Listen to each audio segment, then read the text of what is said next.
few questions which answer you should be aware of. Okay, so the first thing is what you should know. What do you mean by keywords? What do you mean by keywords? So keywords in C language is nothing but they are the reserved words. They are the reserved words. Reserved words. What do you mean by reserved words? Reserved words are those words whose meaning is already defined to the compiler. Okay, already defined to the compiler. So their meaning is pre-known to the compiler, defined to the compiler. For example, you write int, float, right? All these meanings are already defined. For loop, switch keyword, okay, all these keywords, if, else. So all these are what? The keywords which are called as the reserved words, which meaning is already told to the compiler. We cannot change its meaning. Its meaning is already defined to the compiler. So these are the keywords. Then there can be question like, what do you mean by identifier? Identifier. So identifiers are nothing but name given to any variable. Okay, name given to any variable, function, okay, array, or any user defined data, or any user defined data, or any user defined data, or any user defined data. So for example, when we create variable int x equal to 10, so this is a variable, but it's also an identifier which identifies certain memory location. For example, what we compiler will do, it will see its integer x equal to 10, so it will allocate 2 bytes of memory. It will allocate 2 bytes of memory, and then let's say here one slot it has allocated. So the name to this particular slot, it will give what? X, and here 10 value will be there. So this X identifies this particular memory location. Let's say the memory location is 400. So 4000 memory location where the value is what? 10. So identifiers are nothing but name given to any variable or function or structure or any user defined data type which identifies certain memory location. Okay, which identifies certain memory location, certain memory location, certain memory location. I am also on the WhatsApp. If anything is there, you can message on the same group. So I am seeing those messages. Okay. Now after this, they can ask you what are data types. What are data types? So see here in C language, data type is divided into three parts. One is primitive data type, primitive. Second is non-primitive. Okay, so let's say primitive and non-primitive. So let's make it two types, primitive and non-primitive. In the primitive data types, you know all the data types like integer, float, float, character, double. All these are what? Primitive data type. In non-primitive data types, so data types in C language, two types, primitive, non-primitive. In non-primitive data types, you are having what? Your structure, function, okay, and so the user defined data type, your user defined data types, user defined data types, user defined data types are what? Non-primitive data types. Okay, so now in primitive data types you are having integer. So on turbo, so the examiner may ask you what is the size of the integer. So let's say we have the over here type, here we have size, and here we have a range. Okay, a range. Now let me tell you how to calculate this range. for few of the data types. So suppose integer is there. Okay, first one is integer. Integer takes 2 bytes of memory. In Turbo C, if you'll use some other compiler on 32-bit machine, it may occupy 4 bytes, but on Turbo it takes 2 bytes. So if you'll answer with the Turbo reference, it's okay. You supposed to know how the memory and the range will be calculated. So integer takes 2 bytes. 1 byte is equal to 8 bits. 1 byte is equal to 8 bits. So 1 byte is equal to 8 bits. Now what happens? Let's say suppose this is the slot. Okay. So here we are having, let's say this is 8 bits, and over here we are having 1, 2, 3, 4, 5, 6, 7, 8. These are the 8 bits. So total 16 bits. Now the last bit, this is called as the MSB bit, maximum significant bit, MSB bit. This bit is reserved for sign purpose. That means whether number is plus or minus. So for the sign purpose, if it is set, this will be a negative number. If it is 0, it will be a positive number. So last bit is reserved for the sign purpose. So in this way, total number of bits available is what? 15 bits. Okay, 15 bits. So 2 raised to 15.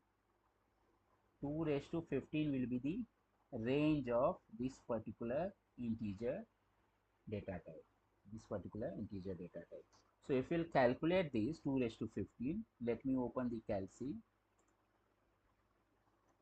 Okay, so this 2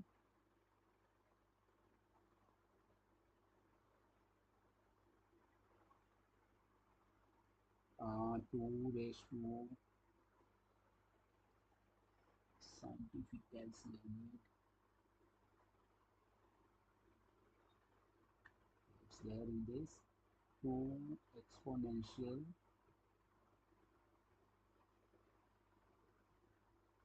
no,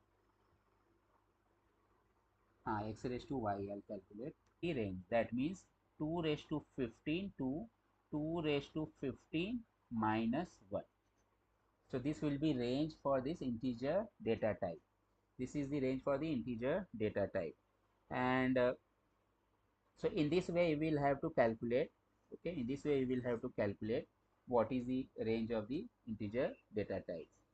Similarly, so for 2 bytes it is, and this integer, when you write integer, this integer is what? It's a signed integer. It's what? Signed integer. So by default its name is what? Signed integer. You can tell it's integer, or if you don't write signed, by default compiler consider it as what? Signed integer. So there is one more data type. And that is what? That is unsigned int. Unsigned int. Unsigned int also will take 2 bytes. Unsigned int also will take 2 bytes. But for unsigned int, what will happen? There are total 2 bytes. So 2 bytes means what? 16 bits. In 16 bits, last bit will not be reserved for sign because it's unsigned. So last bit will not be reserved for the sign purpose. No, it will not be reserved for the sign purpose. So total bits available is what? 2 raised to 16. So if we'll calculate 2 raised to 16, let's calculate 2 raised to 16. 65536. Okay, 65536. So its range will be 65536, then 0 will come in between up to 65535 for the unsigned int. So unsigned integer ka range is what? Total is what? 65536. So from zero to 65535. Okay, here sign will not be there. That means minus number will not be there. Its range will be only 0 to 65535. Total was 65536, 2 raised to 16 minus 1. So 0 to 65535. This will be the range. Now let's calculate the character का range. So character, it takes one byte. So 1 byte means total 16 bits. 16 bits means what? This last bit will be reserved for sign purpose. So we'll be having what? 15 bits. Sorry, 1 byte is equal to 8 bits. Okay, 8 bits. So we'll be having total 8 bits. Out of 8 bits, last bit v is reserved for the sign purpose. So only 7 bits will be reserved. 7 bits will be available for what? For the total storage purpose. So 2 raised to 7 is what? 2 raised to 7. All of you can calculate over here. So let me calculate. 2 raised to 7. So it's 128. So 2 raised to 7 is 128. Now it's a signed char. So 2 raised to 1, 2 raised to 7 is 128. So 128 to 127. Okay, minus 128 to 127. This will be the range. Similarly, over here for integer, okay, I have not written here minus. So it's minus 32768 to 32767 plus. For integer, minus 32768 to 32767. How we got this? We got by 2 raised to 50. Okay, because last bit is reserved for the sign purpose. Similarly, for unsigned int, we got 0 to 65535. 0 to 65535. And for the character, total 1 byte means what? 8 bits. 8 bits में 1 bit is reserved for sign purpose. So 2 raised to 7 is for the storage purpose, 128. So range will be minus 128 to 127. This will be the range. So sometimes external may tell you to calculate the range and to tell about the range. Then we are also having size modifiers. Few modifiers we have on the data type. Modifiers. What are modifiers? These modifiers, when we apply on the data type, it will get modified. So there are two types of modifiers. One is size and second is sign. In size modifier, we can have long and short. So if you apply short, data will be reduced, data type will be reduced. If you apply long, data type का size will increase. And if you apply signed में one is signed and second is unsigned. So if we write signed, that means it's a signed integer like that, and unsigned, so it will be on the positive side. Okay, so this is what it will change the sign. So two types of modifiers, one is size, second is sign. In size we are having long and short, and in sign we are having signed and unsigned. Okay, this much about the data type. What is data type? Data type is what? When we write like this, see, in x equal to 10. So here this int is what? Your data type. So data type will tell compiler, okay, data type will tell compiler how much space it should be allocated, for this particular variable. So based on this data type only, compiler will come to know that it will have to allocate 2 bytes of memory for storing this x ka value. Okay, this is what the data type will tell the compiler how much space to be allocated. Okay, and it also gives the message that it's an integer number, float number, or character. Now second thing, after this data type, then there can be questions on what are different types of looping structure or construct. So basically there are for loop, while loop, and do while loop. So you must see the syntaxes of while, do while, and for loop. For loop ka syntax is what? For loop syntax very simple. we write like this for keyword, then some variable I equal to 1, I less than equal to, let's say, n, I plus plus, and then we write some statement, let's say printf something, okay, hello.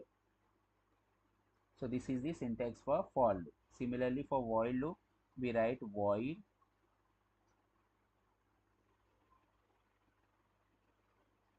then here while x is less than equal to 10, we want to printf, let's say hello, and then you also need to increment this x plus the x variable, then only this will going to terminate, otherwise it will going to end in the infinite loop. Similarly for do while, what is the syntax?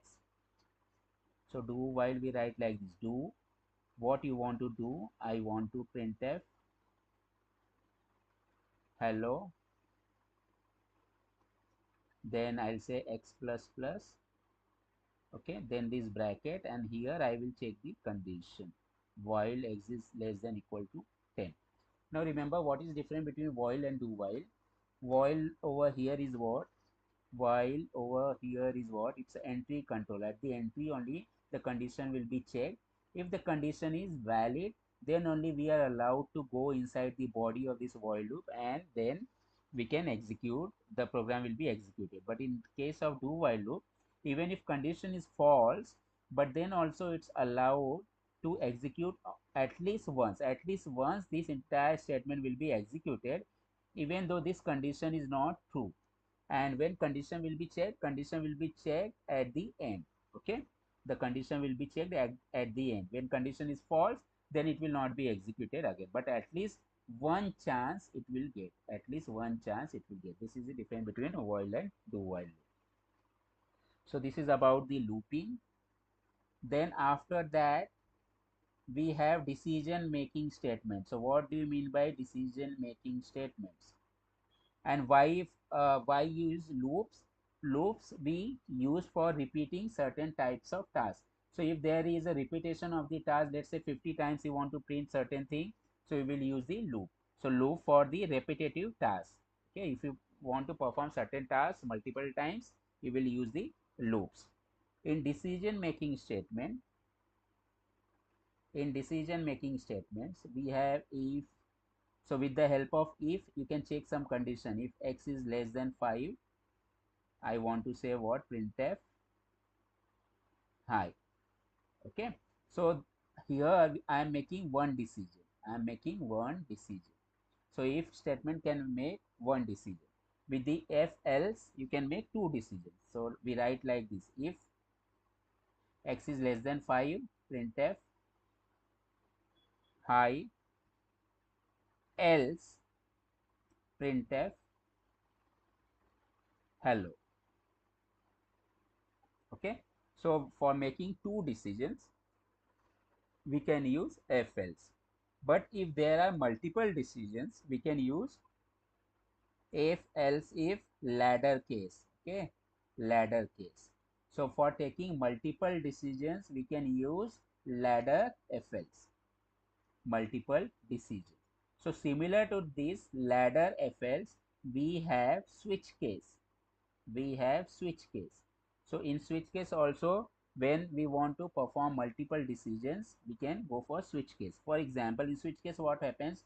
We check certain value. Let's say what is the value of x. Based on the value of x, we can jump to that particular condition. If x ka value is 1, we can go to case number 1. If x value is 2, we can go to case number 2. If x value is 3, if x value is 3, we can go to case number 3. Like this, we can perform the multiple decision with the switch case. What is the syntax of switch case? Syntax.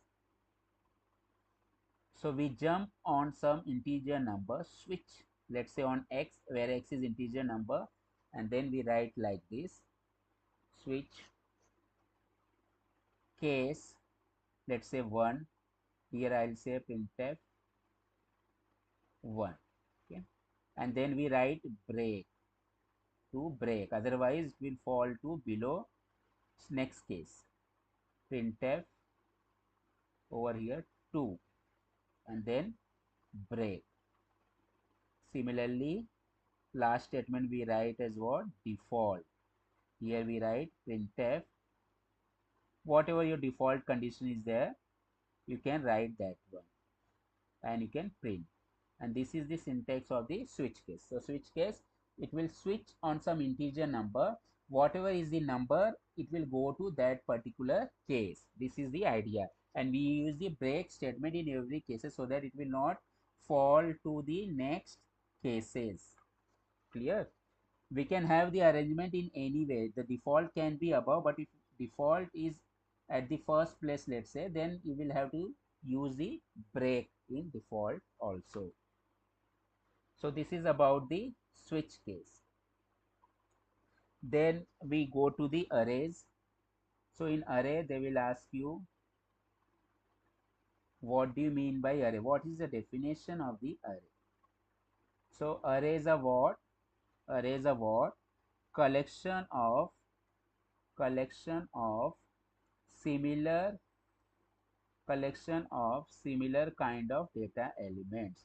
Similar kind of data elements. What do you mean by this?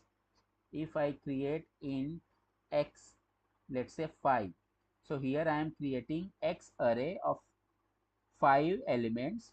It will have the space for 5 elements and all the elements are of type integer. All the elements are of type integer.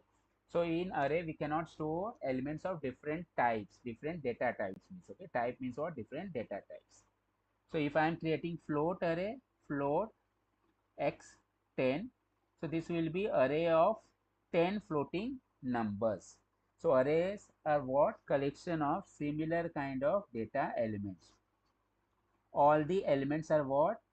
All the elements are contiguously or continuously stored in the memory, in the contiguous memory location. We say what? Contiguous memory location. Contiguous memory location. So most probably definition will be asked to you. You need to explain like this. How we can, what do you mean by contiguous memory location? Let's say if the first number is stored over here, second number will be stored to the next memory location. Third will be over here, fourth will be over here. So this is called as our contiguous memory location or continuous memory location. If I want to access this particular element, so this first element is what? X of 0. The second element is x of 1. This element is what? X of 2. And this element is what? X of 3. So by using the index number and subscript notation, you can access the array elements and you can also store the values inside the array. Then what is your two-dimension array? Two-dimension array we declare like this. In, let's say, one matrix I am declaring 3 by 3. So this array is what? It is having rows and columns. So it can store 3 by 3 matrix elements. So most probably for declaring, for doing matrix operations and all, we use two-dimensional array. Two-dimensional array. Okay. Then after this, we go to the functions. We go to the functions. So a question can be asked, what do you mean by function? What do you mean by functions? So functions are what? Functions are nothing but block of codes. Okay, block of codes. So block of codes written for performing certain tasks. Okay, for performing certain specific tasks. Okay, for that purpose we write the function. For example, I am writing one program where I need to perform addition, I need to perform subtraction, okay, and multiplication So what I'll do, I'll write one function for addition, another function for, let's say, subtraction, and third function for multiplication. So like this I can have 3 functions. Now in my program, throughout, whenever I will have to perform the addition task, I'll simply call addition function. Okay, whenever I need to perform subtraction task, I will call simply the subtraction function. So in this way, subtraction will do what? In this way, avoid subtraction will avoid the code rewriting. Okay, I don't have to write the same code again and again. I have written once the function, once I have made all these three functions. Whenever I will need, I can call those functions. I will not have to rewrite those code again and again. I will not have to rewrite those codes again and again. Okay, so it's like write once, write once, and use it use it multiple times, use it multiple times. So this is the biggest advantage of function. This is the biggest advantage of function. You can write code once and use it multiple times. This is also called as what? This is also called as code reusability. Code reusability.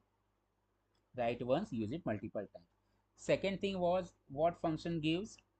We can divide our, let's say there are 1000 lines of code. Okay, so in place of writing everything in void main over here only, all those 1000 lines of code, we can divide that code, we can divide this code into simple modules. Okay, simple smaller modules,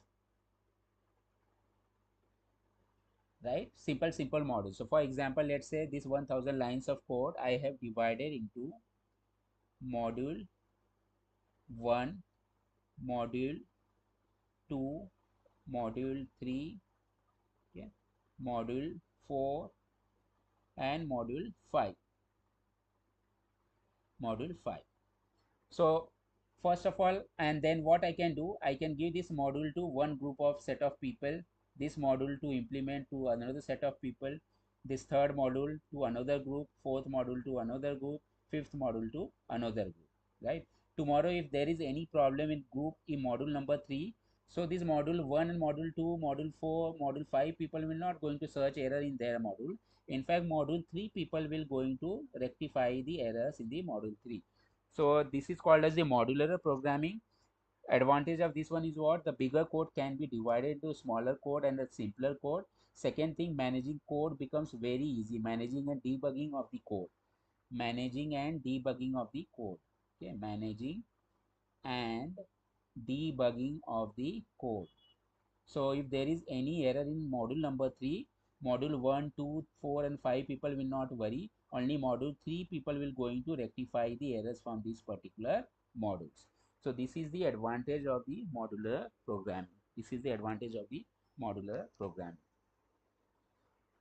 So what is a function? Function is nothing but set of code, or you can say a block of code written for performing certain tasks, certain specific tasks. What are the advantage of the function? Code reusability, write once, use it multiple times. Second, it divides larger code into different modules, different simpler modules. So advantage of that one is what? Managing and debugging of the code becomes very easy. Managing and debugging of the codes becomes very easy. I hope till here everything is clear to all of you. Through the comments you can let me know, and also let me know still I am connected and I am audible to all of you. Then we will move ahead. Yes, please comment and let me know. Till here any doubt? If you have any doubt you can ask me.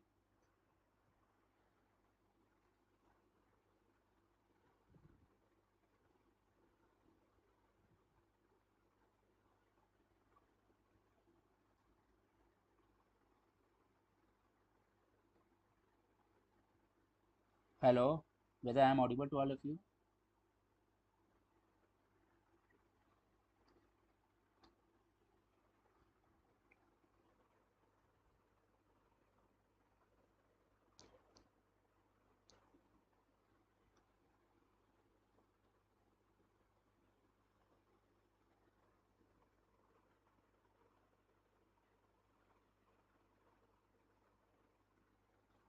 Okay, okay, all of you. So let's move ahead. And after this function, so basically what should be your aim for tomorrow's Viva is what you should be aware of all the definition and everything. For example, what is function, what are the loop stuff, what are structure, what is array, right? What is keywords, what is identifier, data types. All these answers should be able to explain. So we have covered this function. In function, there is one more thing. So in function, there is one more thing that is called as what? That is the recursive function. Okay, recursive function.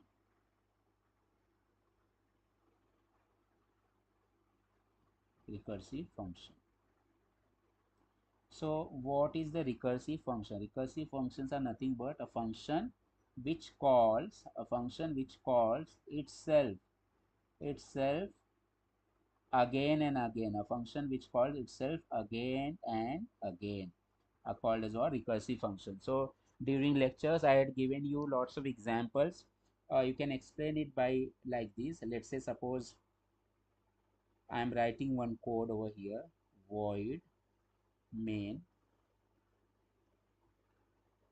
and here I have declared one variable int x equal to 1.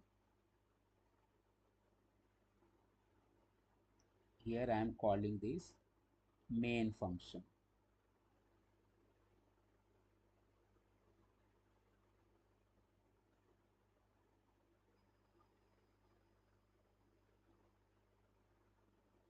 So I am calling main function.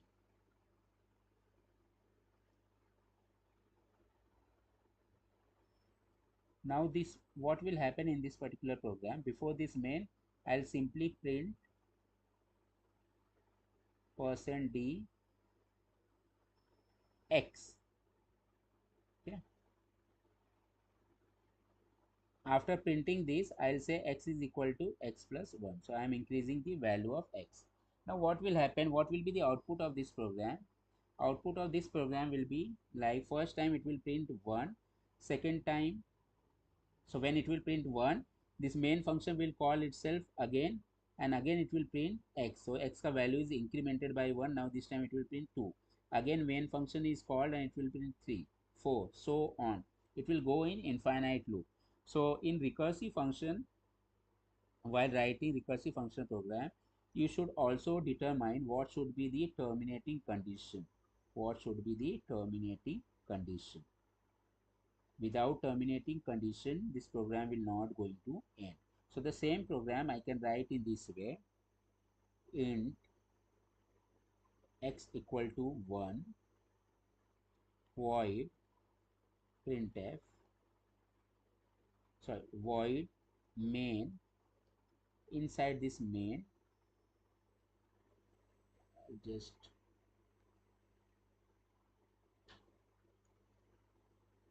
this is main,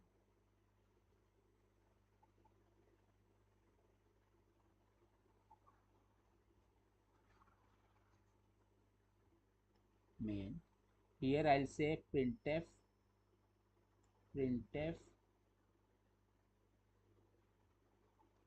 %d x. After this I'll say x is equal to x plus 1, and then below this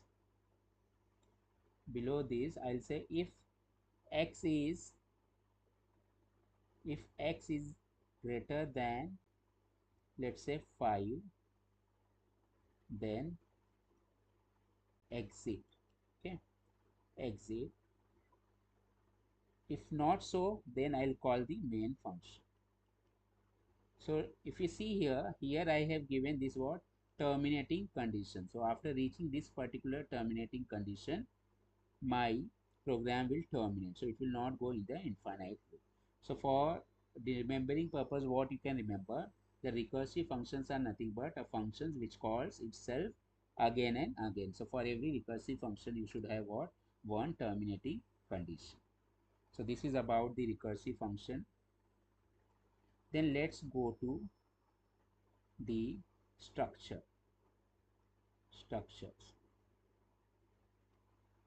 So in structures, Arrays are what? Arrays are collection of similar type of data elements. Collection of similar type of data element. This is what we have studied. Similar types of data elements. But most of the time in the real life examples, we need this similar kind of data element. For example, if we make try to make any project, real life project, let's say student management system, students management system, student management system. So this particular system will have what different data types. It will have name of the student, class of the student, roll number of the student, fees of the student, okay, subjects of the student, like this division, like this various data types will be there. So you can see here, name will be string, class will be string, roll number will be integer, fees will be float, subject will be, let's say, string, division will be, let's say, character, right? So like this we can have combination of dissimilar data elements. So it is also called a heterogeneous collection, heterogeneous, right? So structures are nothing but collection of dissimilar data elements, collection of dissimilar data elements. Remember this, dissimilar data elements. Now this structure, how to write structure, you should know the, you should remember the syntax. So in structure we can have collection of float, integer, okay, character, string, any combination of all those data types we can have in the structure. Normally we write structure like this with this struct keyword. Struct, let's say student, we give this bracket, then this closing bracket, and then terminating colon. Here you can write, let's say, int roll number, then you can write char division, right? Then let's say float fees. So if you see in this particular structure, in this particular struct, I am having roll number, integer type, division character type, and fees float type. So collection of three different dissimilar elements. If I want to create a variable of structure, I will have to write like this: struct name of the structure student, let's say s1. So this s1 is the variable of student. If I want to access this, I can access by saying like s1 dot roll number equal to, let's say, 50, s1 dot division equal to, let's say, a division, s1 dot fees, so I can have fees over there. So in this way, by using dot operator, you can access the element of the structure. With the help of struct keyword, you can create the structure. What is structure? Structure is collection of dissimilar data elements. Structure is collection of dissimilar data elements. So this is the structure. The similar to this structure, we also have the union. Union is also collection of dissimilar data elements. So in place of struct we write union and then name of that, so union student. And similar to this one, we also declare in roll number, char division, and then float fees, and here terminating condition. So in place of struct we write union. What is the difference between structure and union? Let's say we have three data types. These three data types, your roll number is integer, it will require 2 bytes. Character is division is character, it will require 1 byte. And this float is fees is float, it will require 4 bytes. So total bytes requirement will be 4 plus 1 5 plus 2 7 bytes. So in structure, 7 bytes will be total allocated, and 2 bytes for integer, 1 byte for character, and 4 bytes for float will be separately used for each and every variable. But in case of union, whichever is the largest data type, so over here float, so float requires 4 bytes, So only 4 bytes of memory will be allocated. Only 4 bytes of memory will be allocated. So at a time, not for the all the variables of memory will be allocated. Only 4 bytes of memory will be allocated, which will be the largest data type. And one by one, so for example, I can access first roll number, I can store roll number, then I can retrieve, then I will take character division, I will first store and then I will retrieve, then I will take fees. So we can operate at a time only one, at a time only one data. But here simultaneously you can operate on all the variables simultaneously. Simultaneously you can operate, right? So in union, memory requirement will be less. In structure, memory requirement will be more. In a structure, we can operate simultaneously on all the data variables. But in case of union, we can operate one member at a time, right? Because memory is common over here. Okay, so for all the data members in union, we will be having this structure 4 bytes, where we say on the same place we have to store integer also, character also, float also. But in case of structure, clear division is there, 2 bytes for integer, 1 byte for character, and this float will have the 4 bytes. So separate storage things are available in structure. So this is about the structure. And if somebody will ask you, what do you mean by nested structure? Nested structure. So nested structure is nothing but a structure, one structure inside another structure. Okay, whenever there is a word nested, for example, nested for loop, nested for loop. So one for loop, inside that another for loop. Okay, that is the nested one. Now let's go to the one topic, that is the pointer. Pointer. What are pointer? What are pointer variables? So normal variables, whenever we create a variable like this, x int x equal to 10, int x equal to 10. Achha, before this pointer, I'll also tell you what do you mean by variable. Okay, many of the people, they are not able to answer this variable also. So let's understand what do you mean by variable. So variables, as the name suggests, it tells that it can vary. Variable means it can vary. So it can vary throughout the program. It can vary throughout the program. Throughout the program. So when we declare like this, int x equal to 5, this is a variable. This is a variable of type what? Integer. So throughout the program, somewhere if I do x is equal to x plus 10, so this variable ka value will get changed to 15, right? So this variable can vary throughout the program. Its name is what? Variable. Variable is used for what? Holding certain values. Used for holding values. Holding values. Okay, values of which type? That depends on the data type. That depends on the data type. This is what the variable. What is different between constant? Constant will have the constant value throughout the program, but variable is what? It can vary throughout the program. This is the variable. Why we use the variable? We create the variables for holding the values of certain data type. Okay, that depends on the type of the variable. Which type of variable you will create, that type of values you will be able to hold. Now let's go to the pointer. Let's go to the pointer. A normal variable, when we create int x equal to 5, this is a variable x which can hold over here 5 value. But let's say what compiler will do, compiler will create one memory. Let's say in the memory it will create one space, and this is the space, let's say 4000 memory location. Here value 5 is there, and the name of this location is what? X. X is identifier which is going to identify this memory location, right? So identifiers are nothing but what? Name of any variable, function, user defined data type, right? So variable is also one of the identifier. One of the identifier. Now here x is having 5 value at memory location 4000. What if I want to store this memory location itself, this memory location?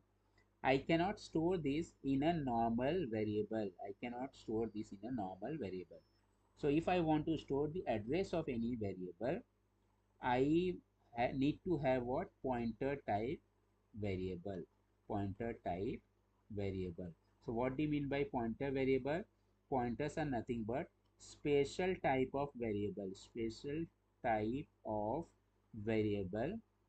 Special type of variable which can hold special type of variable which can hold memory addresses, which can hold memory addresses. Special type of variable which can hold memory addresses. How? Let me show you. When we will declare this int x is equal to 5, compiler will allocate memory. This 5, name of this memory location is x. Let's say this memory location is 4000. Now I'll create what? Int star p. So this star p is what? I have created a pointer type of variable. This pointer is of which type? Integer type. So wherever this p will be pointing, at that location the value will be of type integer. Now I can say like this: p is equal to ampersand x. P is equal to ampersand x. So this ampersand operator is what? This is address of operator. This is address of operator. And this operator is what? Value at operator. Value at. Address of value at. So what I am saying, p is equal to ampersand x. So I am storing what? Address of x. Address of x is what? 4000. So this 4000 I am storing inside this p variable. Whenever you are storing address of any variable, you should have the special type of variable. You should have what? Special type of variable. And that special type of variable is what? A pointer. You need to create a pointer type variable. How we will create the pointer type variable? Simply by saying int star p. Similarly, if you want to create a character pointer, you can say like this: char star p. Okay, this p you can have any name, but this is the idea how you can create the pointer type variable. Pointer type variable can hold the addresses of some other variable. Addresses of some other variable. This is what? The pointer. And then after this is the overall revision of all the chapters and the expected Viva questions from these Viva. In the Viva question may be asked. You should thoroughly prepare this, and don't worry about the Viva. You'll be able to answer all these questions. So even if you are able to answer all these questions, external will be very happy, because external will assume that you have studied properly and you have come prepared in the examination. Okay. So apart from this, if anybody is having any doubt, can let me know. You can also ask me on WhatsApp, or you can comment over here. I'll be able to answer you. And then after that, I'll terminate this, and then a few programs I will make the recording and I will post. So if you have any doubt, you can ask me. Otherwise, tomorrow you can come for the oral practical exam. 8:30 is the time. So if you have any doubt, you can ask me.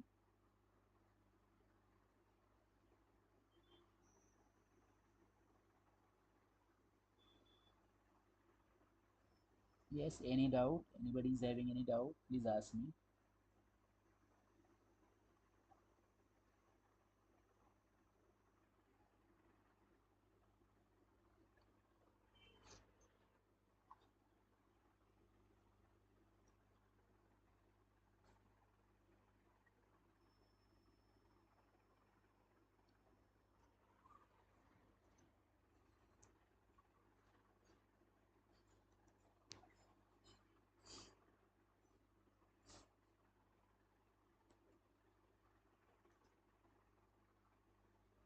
If you don't have any doubt, then we can terminate. I'm ending this stream. All the best for your tomorrow's Viva and practical examination. Do well. Later on, you can just see this video again, and you will get the idea about the questions and answers.